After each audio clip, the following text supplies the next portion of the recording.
आता आपण पाहणार आहोत महाफास्ट 50 बातम्या।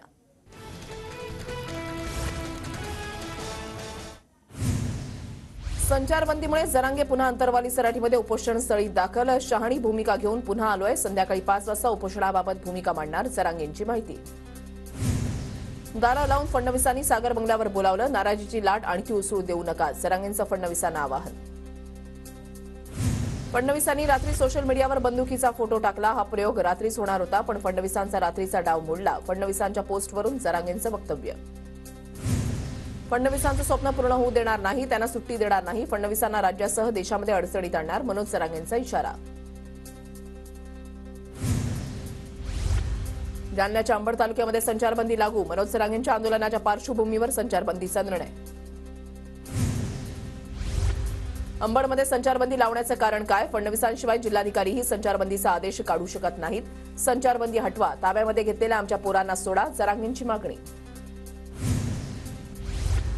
डॉक्टरांचा पथक जरांगेंच्या उपोषणस्थळी। मनोज जरांगेंची डॉक्टरांकडून तपासणी। मनोज जरांगेंच्या इशाऱ्यानंतर मंत्रालय परिसरामध्ये सुरक्षा वाढली। अर्थसंकल्पीय अधिवेशनाच्या पार्श्वभूमीवर मंत्रालय परिसरामध्ये पोलिसांचा मोठा बंदोबस्त।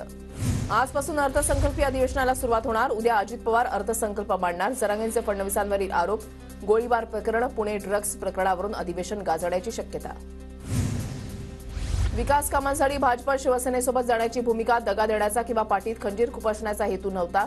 सरकारसोबत जाण्याबाबत अजित पवारांनी पत्रातून भूमिका मांडली। बारामती लोकसभेमध्ये नणंद विरुद्ध भावजाई संघर्ष वाढला। मी मेरिटवर मतं मागते, मतं मागायला सदानंद सुळेंना फिरवत नाही। सुप्रिया सुळेंचा सुनेत्रा पवारांसह दादांना टोला। उद्यापर्यंत मवियानं जागावाटपाबाबत तपशील कळवावा। वंचितच्या प्रदेशाध्यक्षा रेखा ठाकूर, उद्धव ठाकरे, शरद पवार आणि मल्लिकार्जुन खरगेंना पत्र। नारायण राणे आमचे स्पर्धक नाहीत, बाळासाहेबांमुळे त्यांचं वैभव। नारायण राणेंना नक्की पाडणार, हा आम्हाला विश्वास। लोकसभेच्या जागेवरून ठाकरे गटाचे आमदार राजन साळवींचं वक्तव्य। दादा भुसेंनी नाशिक लोकसभेच्या जागेवरील भाजपचा दावा फेटाळला। नाशिकमधून शिवसेनेच लढणार, भाजपच्या दाव्यानंतर दादा भुसेंचं वक्तव्य। नाशिक विभागामध्ये ठाकरे गटातील पदाधिकाऱ्यांचे फेरबदल। नाशिकच्या जिल्हा प्रमुखपदी सुधाकर बडगुजर यांची नियुक्ती। विजय करंजकर ठाकरे गटाचे लोकसभा संघटक। महालक्ष्मी रेसकोर्सचा विकास करण्यापूर्वी मुंबईकरांचं मत घ्या। 500 जणांच्या मतावर मुंबईकरांच्या जमिनीचा निर्णय महापालिका घेऊ शकत नाही। माजी नगरसेवक मकरंद नार्वेकरांचं मुंबई महापालिका आयुक्तांना पत्र। 12वीच्या उत्तरपत्रिका तपासणीचा मार्ग मोकळा। शिक्षण मंत्र्यांबरोबर झालेल्या चर्चेनंतर बहिष्कार मागे। जुन्या पेन्शन योजनेसाठी राज्य शासन शासकीय कर्मचाऱ्यांना जे आदेश लागू करेल तेच कनिष्ठ महाविद्यालयीन शिक्षकांना लागू करण्याचे मान्य। सामाजिक न्याय परीक्षेला मुहूर्त कधी मिळणार? 10 महिन्यांचा कालावधी उलटूनही तारीख जाहीर न झाल्यानं विद्यार्थी आणि पालक वर्ग चिंतेत।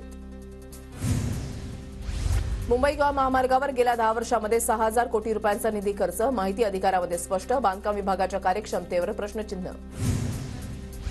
अंधेरी पूर्व पश्चिमेला जोडणाऱ्या गोखले पुलाच्या एका मार्गिकेचं काम अखेर पूर्ण। पुलाची एक मार्गिका आज खुली होणार।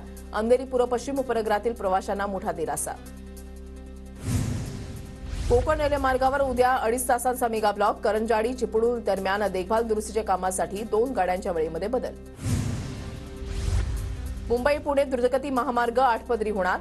MSRDCचा सरकारकडे प्रस्ताव। 5500 कोटींचा खर्च अपेक्षित। जळगाव जिल्ह्यामधील 12 बाजार समित्यांमध्ये आज 1 दिवसीय बंद। 5 ते 6 कोटींची उलाढाल ठप्प। मुंबईमध्ये हुडहुडी वाढली। पारा 15 अंशांवर आठवडाभर पहाटे गारवा, तर दिवसाचं तापमान 34 ते 35 राहणार असल्याचा हवामान खात्याचा अंदाज। आता एसटीचेही लोकेशन मोबाईलवर कळणार। एसटी महामंडळाकडून प्रवाशांच्या सोयीसाठी लोकेशन दाखवणारे मोबाईल ॲप तयार करण्याचं काम सुरू। पुढील महिन्यापासून प्रवाशांसाठी ही सेवा खुली होणार।